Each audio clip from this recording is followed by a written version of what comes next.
हरिओम। नमस्कार मित्रों, प्रणाम। जय श्री राम, जय बद्री केदार, जय हनुमान।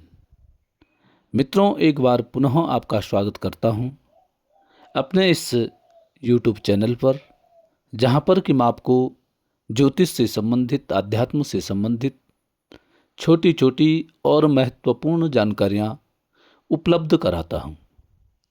इसी कड़ी में मित्रों आज चर्चा करूंगा ग्रहों के कारण या ग्रहों के द्वारा आपका स्वभाव, आपकी आदतें कैसी होनी चाहिए और कैसे अपने जीवन में आप बदलाव कर सकते हैं,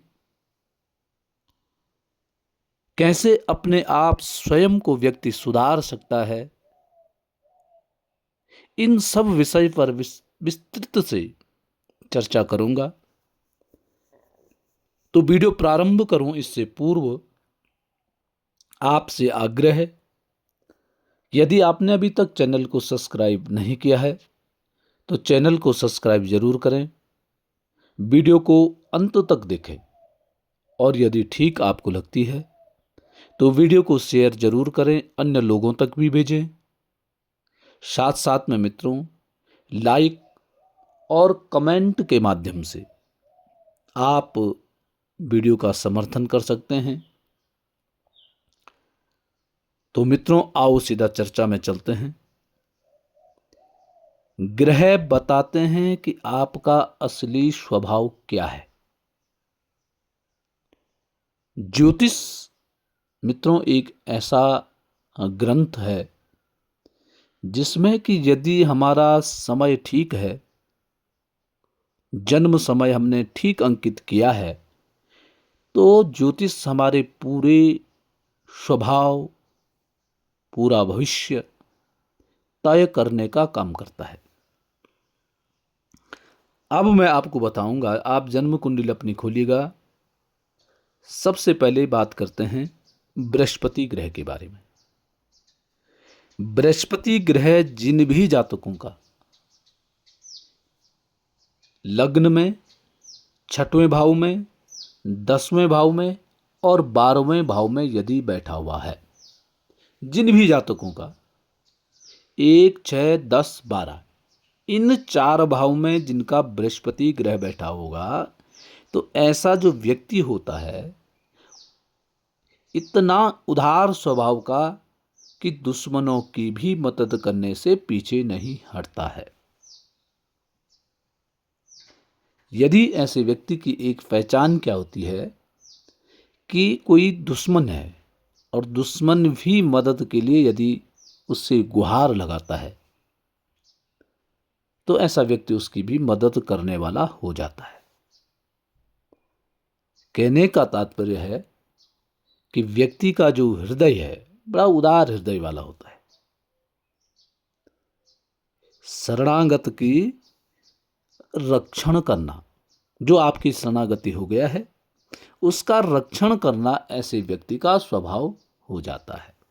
आप यदि किसी व्यक्ति का है, कोई वीडियो देख रहा है और उसका ऐसा है, तो क्या उसके साथ ऐसा है कि नहीं है, तो वह स्वयं कमेंट के माध्यम से कह सकते हैं। अब दूसरी बात आती है शनि की। शनि ग्रह तीसरे भाव में, 7वें भाव में या 11वां भाव में, जिस भी जातक का तीसरे, 7वें, 11वें भाव में शनि ग्रह बैठा हुआ है, तो ऐसे व्यक्ति के साथ अक्सर क्या होता है, जिन्होंने कभी नजरअंदाज किया था वही लोग समय के साथ सम्मान देने लग जाते हैं। शनि ऐसा ग्रह है 3, 7, 11 में जब विराजमान होता है, जिन व्यक्तियों के द्वारा व्यक्ति अपमानित होता है वही आज सम्मान करने के लिए आपके लिए आपकी राह ताक रहे होते हैं। ऐसे समय परिवर्तन कर देता है शनि।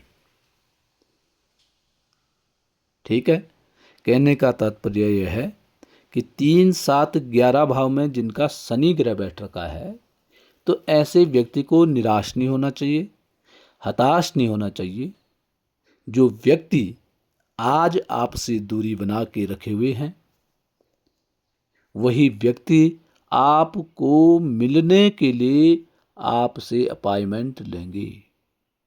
आपके पास इतना समय नहीं होगा कि आप उनसे एकदम से मिल सकें। वो आपको मिलने के लिए तरसेंगे।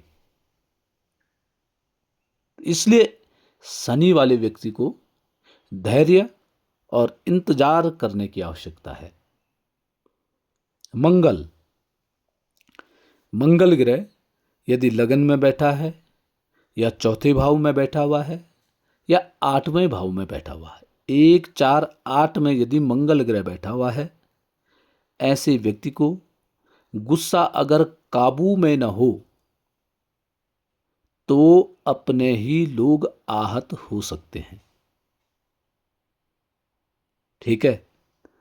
1 4 8 में बैठा हुआ मंगल व्यक्ति को इतना गुस्सेल करा देता है, इतना क्रोधी बना देता है कि अपने ही लोगों से आपके माध्यम से समस्या उत्पन्न होने लग जाती है और धीरे धीरे अपने लोग ही आपसे किनारा करने लग जाएंगे। इसलिए 1 4 8 भाव में मंगल जिन जातकों का विराजमान है, बैठा हुआ है, ऐसे व्यक्ति को चाहिए कि अपने क्रोध को कंट्रोल में रखें। कंट्रोल में रखने के लिए क्या करें? हनुमान चालीसा का पाठ करें, हनुमान जी का पाठ करें, मीठा खाएं, पानी पिएं और अधिक से अधिक हनुमान जी की सेवा करें, हनुमान जी का पूजन करें। अब आती है बुध की। बुध यदि कुंडली में दूसरे भाव में, 5वें भाव में और 10वें भाव में, इन 3 भाव में जिन जातकों का बुध ग्रह बैठा हुआ है, तो ऐसे व्यक्ति में बातचीत करने का हुनर ऐसा है कि सामने वाला यदि आपका शत्रु भी है, दुश्मन भी है, वह भी आसानी से प्रभावित हो जाता है। मतलब दूसरों को प्रभावित करने की कला ऐसे व्यक्ति में कूट कूट के भरी हुई होती है। बुध ऐसे काम कराता है 2 5 10 भाव में बैठ करके। शुक्र 4 7 और 12 चौथे भाव में हो, 7वें भाव में हो और 12वें भाव में जिनका शुक्र ग्रह होता है, प्रेम में पूरी तरह से डूब जाने की प्रवृत्ति ऐसे व्यक्ति में होती है। खुद को भी पीछे छोड़ देता है, अपनी भी प्रभाव ऐसा व्यक्ति नहीं करता है।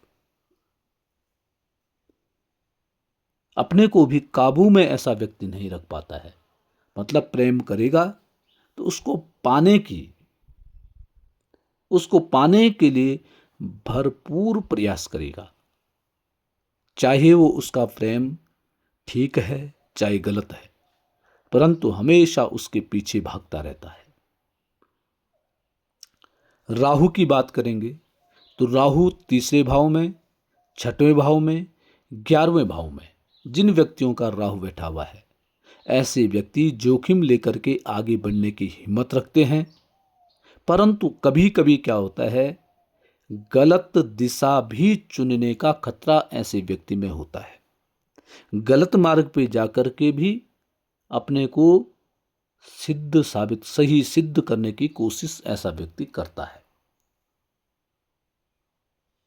तो जोखिम लेकर के आगे बढ़ने की हिम्मत तो होती है, ठीक है ये, परंतु कोई भी निर्णय यदि लेते हैं तो ऐसे व्यक्ति को बड़े सोच समझ करके निर्णय लेने की आवश्यकता है। मंगल मैंने 1 4 8 में भी कहा था, परंतु यदि 3 और 6 और 10 तृतीय भाव में, 6वें भाव में, 10वें भाव में यदि मंगल ग्रह बैठा हुआ है, तो ऐसे लोग आसानी से पीछे नहीं हटते हैं। हार मानना इनकी फितरत नहीं होती है। ऐसा लोग क्या होते हैं, हार नहीं मानते जल्दी। 3 4 10 भाव में यदि मंगल ग्रह बैठा हुआ है तो अपनी गलती स्वीकार करने की ऐसे व्यक्तियों में हिम्मत नहीं होती है। ऐसे व्यक्ति को बड़े प्रेम से बड़ी आदर पूर्वक समझा करके, इनकी प्रशंसा करके, और तब इनको गलत मार्ग पे जाने से रोक सकते हैं। आप क्रोध करके, अकड़ करके इनसे कोई भी कार्य आप नहीं करा सकते हैं। अब बात आती है केतु की। केतु ग्रह यदि जन्म कुंडली के लग्न में, अष्टम भाव में और 12वें भाव में बैठा हुआ है, तो ऐसा व्यक्ति क्या होता है, अलग सोच वाला होता है। ऐसा व्यक्ति भीड़ में अलग दिखाई देता है। ऐसा व्यक्ति परिवार में बिल्कुल अलग सा रहता है। ऐसे व्यक्ति, यदि सब लोग इस रास्ते जा रहे हैं तो वो कुछ अलग ही रास्ते चलेगा। ऐसा व्यक्ति जो आंतरिक जो सोच होती है, वह आंतरिक सोच बड़ी प्रबल ऐसे व्यक्ति की होती है। ऐसा व्यक्ति हमेशा अलग कार्य करने के लिए प्रेरित होता है। ऐसा व्यक्ति अकेले में अधिक सोचता है। ऐसा व्यक्ति मनन करता है, चिंतन करता है, और कभी कभी बहुत अधिक सोचने के कारण ऐसा व्यक्ति डिप्रेशन का शिकार भी हो जाता है। इसलिए जिन भी जातकों का केतु लग्न में बैठा हो, अष्टम भाव में बैठा हो, या 12वें भाव में केतु ग्रह यदि बैठा हुआ है, तो कोई बात ऐसी होती है जो कि मन को परेशान करने वाली है, तो ऐसी बातों को शेयर जरूर कर देना चाहिए। अपने बातों को, कोई भी बात अपने मन में बहुत अधिक समय तक नहीं रखना चाहिए। ऐसे व्यक्ति को स्पष्टवादी भी कह सकते हैं। ऐसा व्यक्ति स्पष्टवादी अधिक होता है। परंतु यदि लग्न में केतु ग्रह बैठा हुआ है, तो केतु ग्रह यदि अपने लिए, स्वयं के लिए थोड़ा सा अच्छा फल प्रदान नहीं करता है। ऐसा व्यक्ति अपनी बातों को दबाने की कोशिश करता है। ऐसा व्यक्ति हमेशा हतोत्साहित अधिक होता है, और वह जीवन के लिए घातक सिद्ध हो जाता है। तो मित्रों, आज के लिए बस इतना ही। कल पुनः किसी नई जानकारी के साथ आपके सामने प्रस्तुत होऊंगा। तब तक के लिए नमस्कार, प्रणाम, जय श्री राम, जय बद्री केदार, जय हनुमान।